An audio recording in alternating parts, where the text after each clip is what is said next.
How's it going, everybody, and welcome back to another episode of Killmark Collectors. If you missed last night's developer live stream, don't worry. I've got the 10 biggest things coming out of that live stream that are coming up in August and October. So without any further ado, let's undock and dive in.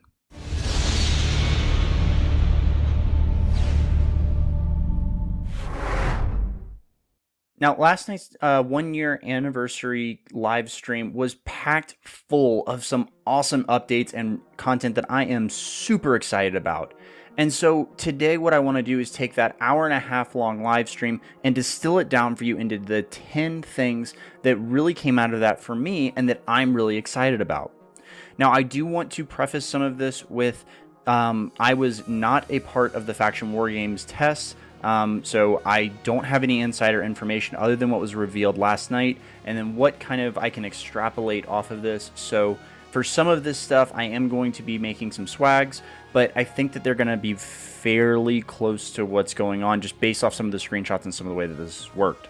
So let's go ahead and jump into number 1, which is going to be how the Faction Wargames actually work. Now, this is not going to be a straight PvP, go kill each other as much as possible fight like we had originally thought, but rather it seems like it's going to be focused more on killing specific rats based off of a couple of different anomalies. Now, with the screenshots and what we're seeing, it looks like you are going to be able to warp to 3 or 4 different anomalies in the cluster, or in basically the pocket of space that you're fighting, and you're going to be able to interact with both the NPCs and other players. Now, one other thing that I should go ahead and call out here is that this is a solo queue only. You are not going to be able to jump in with a fleet of friends and use Discord and all that other stuff, but they have revamped the chat interface and a lot of the commands that you can give to help you coordinate with your teammates. Now, the other thing that is really interesting on this is that you are only going to be able to pick from a limited number of ships that are inside of the pocket of space again and have already been pre-built.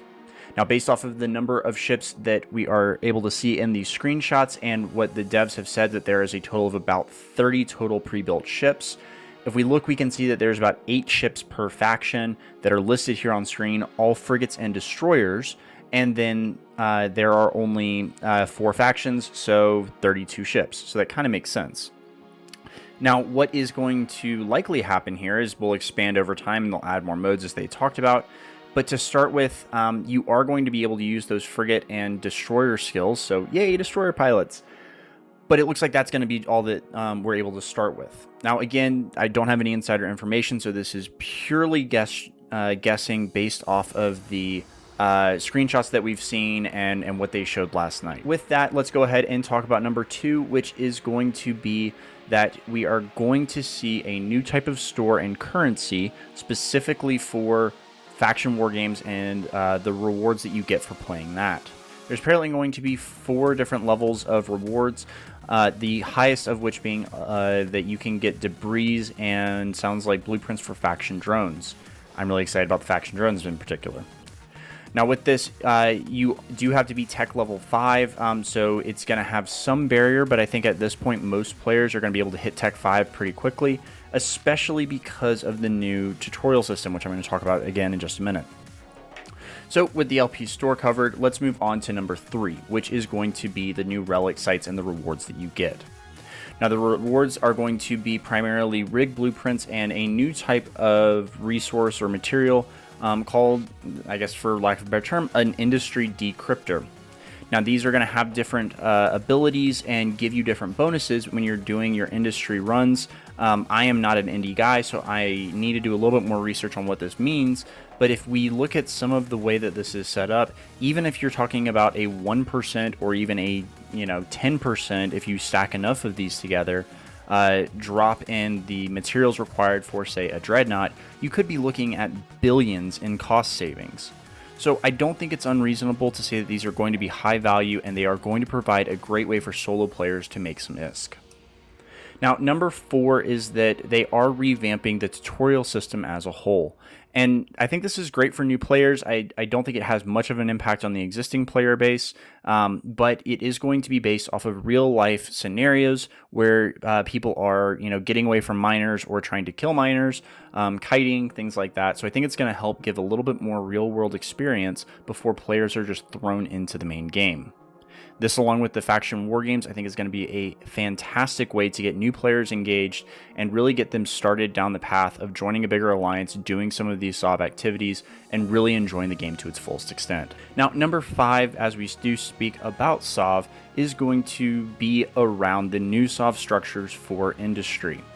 Now, we know that there are going to be things that help you reverse engineer. We know that there are going to be things that help you build ships. We don't know exactly which one is which yet, but there is going to be some sort of bonus that you get for being able to put these structures out into space. With that, there's also number 6, which is going to be the PVE benefits for these ancillary structures as well. Now, in particular, there's going to be 2 different structures that increase the amount of ISK that we get, the tax center and the bounty management. Each of those is going to do basically the same thing, but just for 2 separate entities. It sounds like the tax structure is going to basically put additional ISK into the corporation wallet of the controlling system or the controlling outpost. And then the bounty management is going to be doing the same thing for the players actually getting those bounties. Now, what's really interesting on this is that the devs did confirm that this is not screwing with the distribution or the tax structure of those bounties, but rather this is going to be an additional ISK paid on top rather than just like taking more of a split or putting more of a burden on the players themselves. So this is ISK that's going to be generated out of thin air for those players or for those corporations. Technically, Concord's paying it, but you guys get the point. Number 7, and this one is really interesting for all of you that are out there, cough, cough, Ziggy, that have to deal with ratting disputes, and I got to this anomaly and I claimed it and they stole it and all of that.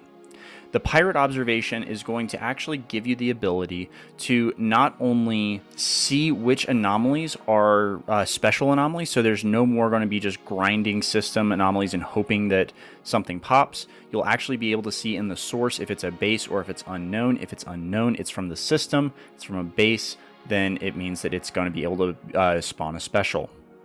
Now, with that, the second piece is that you are actually able to see who claimed it or who found it, and there will be a screenshot of the first person there and is able to actually start farming. Now, yes, I realize that this doesn't fix everything, but I think it's a great step in making our corporate leaders' lives a little bit easier so that they are not constantly managing ratting disputes. If I were NetEase, the way that this would work is that it would only show that claim to the corporation or the alliance that owns that system or owns that outpost, because they're the only ones that should have access to the pirate observation, right? But if it does just put it out there for everybody, then this will also be a very interesting PvP tool that you can go around and actually take a look at who's in the system and who's claiming it, who's actively ratting, and even if they log off, you know that there's a good chance they're going to be logging back in fairly soon. Number 8, and this one gets into SOV more than anything else, it is the Entosis Link. And the Entosis Link is basically a new mechanic where you are able to capture an enemy's outpost rather than destroy it. Now, this does require that the outpost has been upgraded, and NetEase has said that as of August 5th, all outposts will be at a level 1 and need to be upgraded to a level 2.